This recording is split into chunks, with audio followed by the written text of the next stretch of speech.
Alex, not counting Tillman and McCoy, how many receivers do you feel comfortable with that are ready to play? Yeah, I think we're as deep at the receiver spot in terms of guys we feel good about playing right now.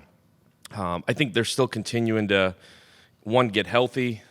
It was good to get a couple of days off, get some guys that we were being really, really careful with Jimmy Callaway, Chaz, get those guys back healthy, Squirrel, running around. I think a lot of it will depend on how this next week and a half goes. I think I've said this before, how they handle camp and spring ball is one thing. How they handle what a real college football player is supposed to be and how they can handle the students on campus now is rush week. I'm driving down Neyland, so I get it. How do they handle all of that? How do they go through a normal Tuesday, Wednesday into a Thursday, a Friday game day, throwing 15 hours of class at them? And I'm not trying to downplay who can play, who cannot play, but who cannot feel like a freshman as a freshman. And if we can play a bunch of guys, that would be awesome. I don't have a number. I feel like we're too deep, 2.5 deep there, which a year ago I felt like we started that way, and then I did not feel that way after we started conference play.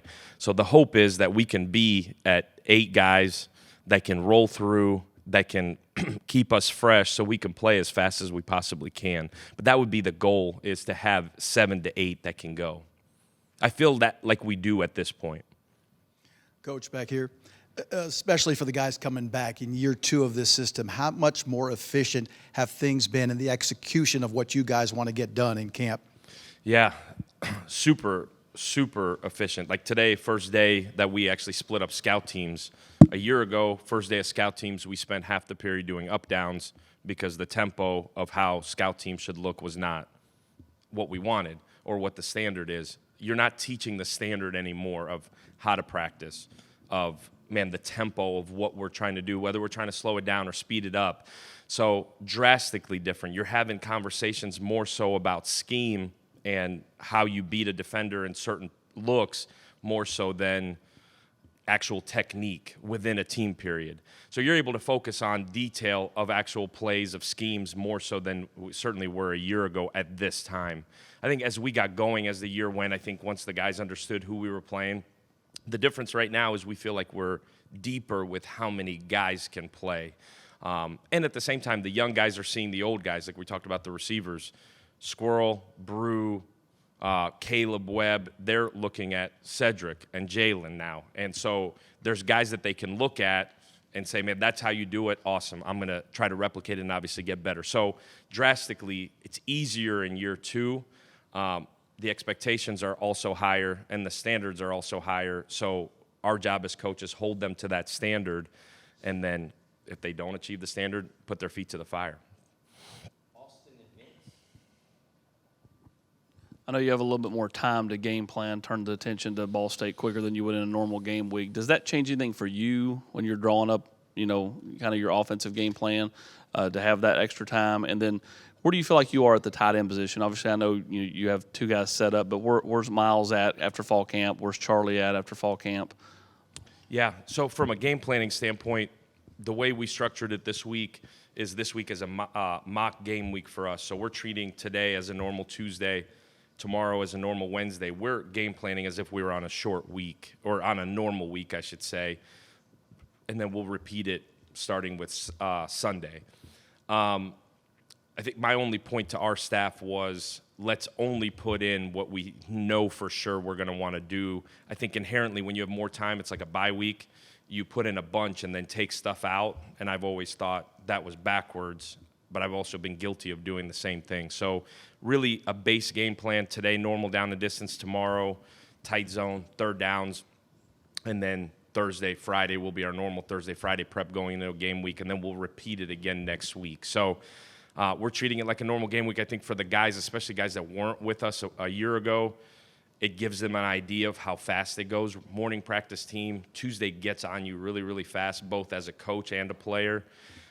So for us, it's good to go through a normal game week. So we're here early, we're staying late, we're doing our normal Sunday through Friday deal, and then we'll repeat it next week. From a tight end perspective, I feel really good with Princeton. Feel really good with Jacob. Feel awesome with those two guys. I feel like they've both taken really big steps. I feel like we're as healthy and as multiple with both of those guys as we've ever been in this scheme. That next spot going in, man, we've challenged Miles in a lot of ways. In a lot of ways, he's grown up. In a lot of ways, he's still got a really long way to go. We've challenged Charlie Browder. He has gotten better every single day. I think he can help us. I think Miles can help us, how fast they adjust to what game day is. I said it a year ago about Miles. Miles was physically as ready as a freshman as I've ever had the pleasure to coach. He's had to continue to grow up and figure out what it is to play hard every snap, what it is to prepare for a game week. That's the challenge to him. And when he's ready to do so, he'll have a chance to be a really, really good player in this offense because he can do every single part of what we want. But I do think between Charlie and Miles, we'll have a 3 and a 4 with Hunter Salmon in there helping in some ways. So do we have 5 ready to play in the SEC? Probably not right now. But I'm hoping by the time we get to Florida, we do. Alex, 2 things I'll ask them separate.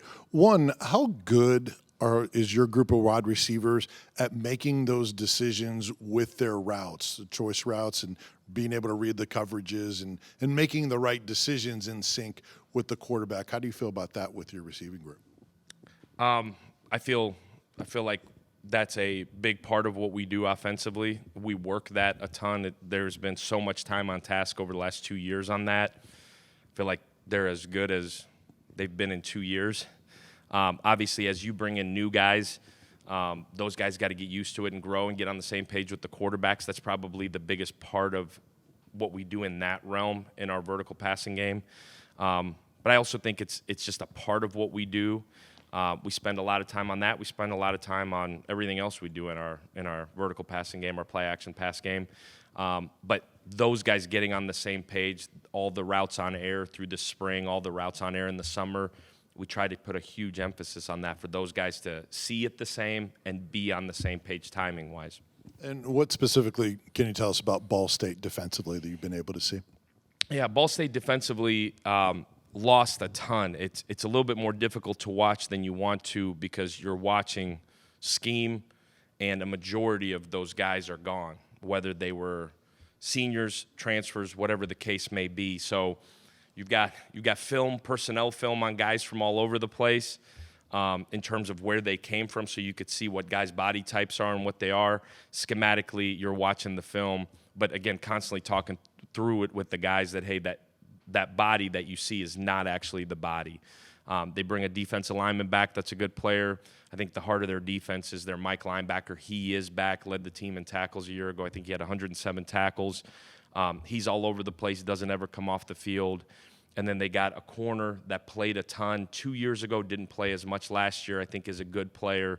And then just about everybody else is not on that film a year ago. So just like my last 2 years in this offense, you're preparing for the unknown in a lot of ways, which is a little bit nerve-wracking and also kind of fun because you really have no idea what you're going to get. So you're preparing in a lot of ways to keep it relatively simple, have answers to what they do, and then after the first drive be able to adjust and see what they bring. But hard-playing bunch. They won their conference 2 years ago, the COVID year. I've known Coach New for a long time. They're going to play really, really hard. They have the ability to score a lot of points. They play really aggressive on defense, so we're going to have to go play. Mike, West, and Rob. Yeah, with Brew McCoy, how do you approach at this point in camp his preparation? Do you just go as if he's going to be able to play, or do you have to weave him in and out? How do you kind of approach that situation? I did not hear the name. With Brew McCoy, just Brew with the McCoy? uncertainty of not knowing what's going to happen there. Yeah, we're approaching it like we're going to have him. We've approached it that way since he got here, and then we'll adjust as we need to if we don't. But really good football player, has fit right into our culture, has added to our culture, hardworking, tough, smart, really dynamic. to be honest with you, in a lot of ways, super, super grateful to be here and have another chance to do this and having a blast with it. So we're approaching it like we're going to have them, and then we'll adjust if worst case scenario happens. But anybody got any pull? Let's make sure we have them. Anybody? Austin? That'd be you, right? I would assume, as the elder member of the staff here. Alex, I guess broadly speaking, how much, if at all, are things different as an offensive coordinator going into a season where you know you're going to be playing more teams who have seen what y'all do now? You know, I guess the pace is still an issue for people, but for people that have seen what you do, what you like, what you don't like, how do you, and with a lot of these same players, how does that change things for you, if at all? Yeah, changes a lot for you. You've got to have answers to. You got to anticipate answers to people's answers. I think a lot of the time, the first time you play a team, if you're referring to specifically the tempo, just like you saw a year ago, teams settle in, players settle in. I think it's really hard to replicate in practice. So people tend to settle in. You get to the second, third quarter, like people are used to it. Play callers on the other side of the ball figure out what they can and can't get in at the tempo. So you got to have answers. For us, that's a multitude of different things. I don't necessarily want to share it, but we have answers to replicate tempo, answers to how they answer it. In a lot of ways, that's what I spent all spring doing is, man, we hurt them here. They're going to take that away. What's the next counter punch to that? But there was no secret coming in. A year ago, we came from a place, the system, from a tempo standpoint, from a spacing standpoint, similar. We've grown and evolved in a lot of ways. You saw us a year ago. As the year went, we've grown and evolved in terms of how we get the ball out. Formationally, we've expanded. We got to continue to expand formationally, whether it's motions or disguising pictures offensively. We've continued to grow. We're drastically different today than we were 2 years ago leaving the previous place. We're drastically different today than we were leaving the bowl game in Nashville in terms of what we are, what we have. Personnel-wise, we're different. So we've had to grow and evolve too. And like I said, you spend a lot of the offseason looking for answers where we got hurt and where we hurt people, knowing that there's going to be answers to that. So I think you got to continue to evolve offensively. I don't know that we're going to line up in the Pro I, play one. That was a joke. But we certainly have to continue to evolve and look different. Coach, Not a funny one, Bill. that was funny, Coach. Just where's Jalen right out health wise and hand in hand with that? Where are Dylan and Justin as far as you trusting them being ready to play? Yeah, absolutely. Jalen Wright just went through practice with us. He looks like he's got fresh legs, fresher than almost everybody else. He's been so eager to go. We've been really, really smart with him, knowing the beating that a back in this conference is going to take. But he was full go today, looked good, like a cool energy about him. He doesn't like sitting out. So he's ready to go. We'll see rotationally how it ends up being. You know, we're going to play hopefully 4 of those guys. Knock on wood, everybody stays healthy. We'll play a bunch of those guys. But he's looked, again, today was the first day where he's been with us full go going through it. So he was eager and excited. You asked about Dylan Sampson, Justin Williams, Thomas. Dylan, man, like a unique clone of Jabari in terms of being able to get the ball out in space, really, really good hands. Elite vision for a young guy, like different than what I thought off of high school film. I liked the high school film. You just didn't know he was going to have vision like he has. He's a natural running back. He's not big, but he's as fast as any back in this league is going to be.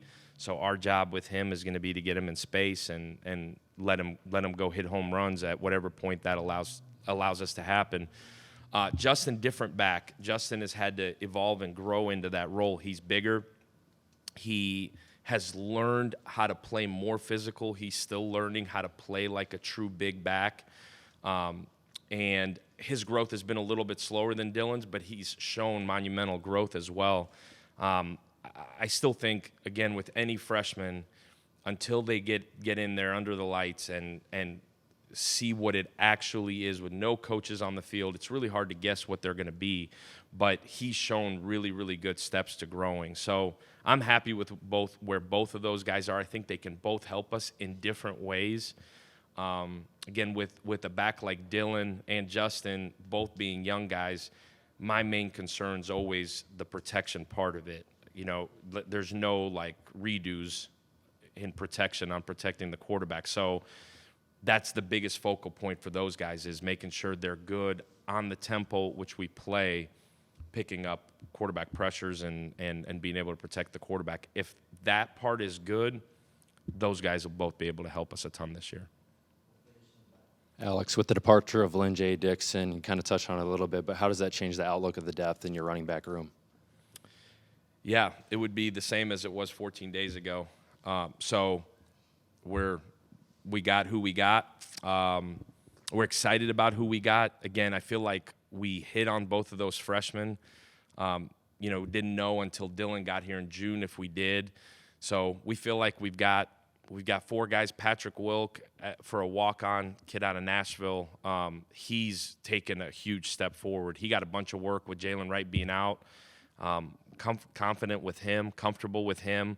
So we're going in with those guys. We got a plan. If kind of like a year ago, got really, really banged up at that position, we got a plan. Again, going into it, knowing we were thinner there than we wanted to be, we were able to have a backup plan there if we need to. It's not necessarily the way you want to go. You, knock on wood, can keep all those guys healthy and go through the year, but got a plan if not. But we're in the same spot we were when we started camp, which is not deep. Josh made it clear you guys plan to play both left tackles, at least in the first game. What's your comfort level with those guys, and how have they kind of grown throughout camp? Yeah, I think the best thing, Ryan, for both those guys is that there was real competition in there, and they both knew they couldn't have a bad day. Inherently, Coach Ellerby's rotated both of them. They've both gotten to play next to Jerome. I feel good with both those guys. They're different players. They're both inexperienced, but they're different. So they both have weaknesses. They both have strengths. I don't know that you call the game any different with either one in there by any means, but I think, again, similar to the freshmen, JJ's played some and Gerald's played some. So just not a ton and not a ton of meaningful reps. So you go in, you kind of let it sort out as they go. They'll both play, and we'll see who it is that that we have more sync with. If it's both of them, awesome. That will be deeper there than we felt like we were a year ago. Thank you. Thank you, guys. Go Vols.